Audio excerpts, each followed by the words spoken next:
ఆదిలాబాద్ జిల్లా బోధ్ మండలంలోని పొచ్చెర జలపాతం వరద నీరు పర్వలు తొక్కుతోంది. మహారాష్ట్ర సరిహద్దుల్లో ఎడతెరిపి లేకుండా కురుస్తున్న భారీ వర్షాలకు వరద నీరు చేరుతోంది.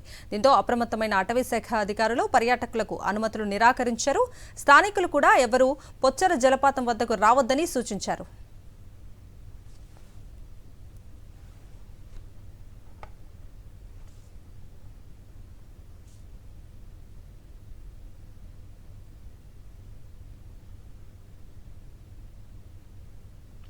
భద్రాద్రి కొత్తగూడెం జిల్లా చెర్ల మండలంలోని తాలిపేరు ప్రాజెక్టుకు భారీగా వరద ప్రవాహం పెరుగుతోంది. ఇప్పటికే తాలిపేరు ప్రాజెక్టు నీటి మట్టం పూర్తి స్థాయికి చేరడంతో 25 గేట్లను పూర్తిగా ఎత్తివేసి 1,28,000 క్యూసెక్కులను నీటిని విడుదల చేశారు. ప్రస్తుతం వరద ఇన్ఫ్లో 1,32,000 క్యూసెక్కులు ఉన్నట్లు అధికారులు తెలిపారు. ఎగువ ప్రాంతం నుంచి భారీగా వరద నీరు వస్తుండటంతో ప్రాజెక్టును పరిశీలించారు irrigation chief engineer Srinivas Reddy. Dam వద్ద పగలు రాత్రి వేళల్లో సిబ్బంది అందుబాటులో ఉండాలని, ఏమాత్రం అజాగ్రత్తగా ఉన్నా పెను ప్రమాదం ఉంటుందని హెచ్చరించారు. ఎప్పటికప్పుడు సెన్సార్ పని విధానం సరిచూసుకోవాలని మానిటరింగ్ సిబ్బందిని ఆదేశించారు. మహారాష్ట్ర, ఛత్తీస్గఢ్లతో పాటు ఉత్తర తెలంగాణలో గత 4 రోజులుగా కురుస్తున్న వర్షాలకు భద్రాచలం వద్ద గోదావరి ఉధృతి పెరుగుతోంది. ప్రస్తుతం భద్రాచలం వద్ద గోదావరి నీటి మట్టం 35 అడుగులకు చేరింది. ఇది 43 అడుగులకు చేరితే మొదటి ప్రమాద హెచ్చరిక జారీ చేయనున్నారు. అయితే గోదావరికి క్రమంగా వరద ఉధృతి పెరుగుతుండటంతో ముంపు ప్రాంతాల ప్రజలను అధికారులు అప్రమత్తం చేస్తున్నారు.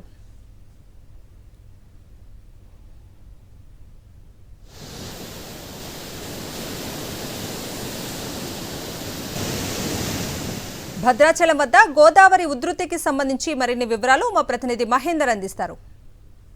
గత 3 రోజుల నుంచి ఛత్తీస్గఢ్, మహారాష్ట్రలో కురుస్తున్న భారీ వర్షాల నేపథ్యంలో భద్రాచలం వద్ద గోదావరి నీటి మట్టం క్రమంగా పెరుగుతూ వస్తుంది. ప్రస్తుతం 35 అడుగులకు చేరింది. 43 అడుగులకు చేరితే అధికారులు మొదటి ప్రమాద హెచ్చరికను కూడా జారీ చేయనున్నారు. ఇప్పటికే ముప్పు ప్రాంతాల ప్రజలను కూడా అధికారులు అప్రమత్తం చేస్తున్నారు. భద్రాద్రి కొత్తగూడెం జిల్లాలో మొత్తం 42 గ్రామాల్లో గోదావరి సంబంధించి ముప్పు గ్రామాలు ఉన్నాయి. ఇందులో పినపాకతో పాటుగా దుమ్ముగూడెం, చెర్ల, బూర్గంపాడు సంబంధించి భద్రాచలం ఈ 5 మండలాలకు సంబంధించి మొత్తం 42 గ్రామాలపై కూడా ఎక్కువగా ఎఫెక్ట్ ఉంటుంది. మొదట ముప్పు గురయ్యే గ్రామాలను కూడా ఇప్పటికే అధికారులు గుర్తించారు. ఫ్లోటింగ్ అంటే పైనుంచి సిడబ్ల్యూసీ అధికారులు మాత్రం పైన ఎగువ నుంచి కూడా భారీగా వరద వస్తుంది. కాళేశ్వరం దగ్గర నుంచి ఎక్కువగా ఇన్ఫ్లో ఉన్న నేపథ్యంలో దిగువకు వాటర్ను రిలీజ్ చేస్తున్నారు. దీంతో భద్రాచలం వద్ద నీటి మట్టం క్రమంగా పెరుగుతూ వస్తుందని కూడా సిడబ్ల్యూసీ అధికారులు కూడా చెప్తున్న పరిస్థితి కనిపిస్తుంది. ప్రధానంగా ఇటు ఛత్తీస్గఢ్ లో కూడా ఈసారి గత 4 రోజుల నుంచి కూడా భారీ వర్షాలు కురుస్తున్నాయని చెప్పుకోవాలి. ఛత్తీస్గఢ్ లో కురుస్తున్న భారీ వర్షాల నేపథ్యంలో తాలుపేరు ప్రాజెక్టుకు గత 3 రోజుల నుంచి దాదాపుగా 10 టీఎంసీల వరకు నీటిని దిగువకు గోదావరిలోకి విడుదల చేస్తున్నారు. మొత్తం ఇప్పటికీ ఇన్ఫ్లో 80,000 క్యూసెక్లు ఉండగా అవుట్ ఫ్లో 75,000 క్యూసెక్ల నీటిని దిగువకు గోదావరిలోకి విడుదల చేస్తున్నారు.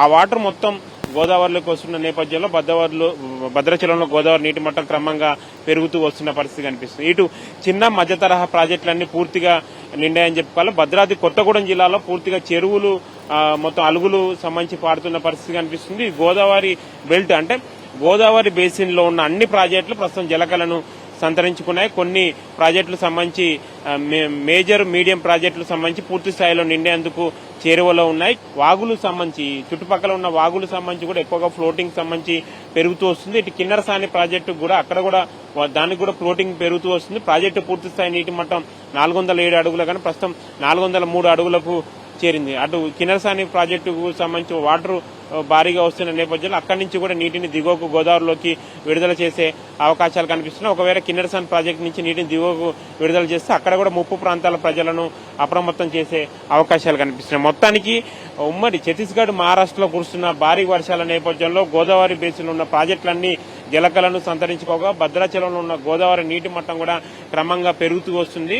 ఈ సాయంత్రానికి లేకుంటే రాత్రికి అధికారులు మొదటి ప్రమాద హెచ్చరికను కూడా జారీ చేసే అవకాశాలు కనిపిస్తున్నాయి. కెమెరా పర్సన్ సతీష్తో మహేందర్, సాక్షి టీవీ, గోదావరి పరివాహక ప్రాంతం.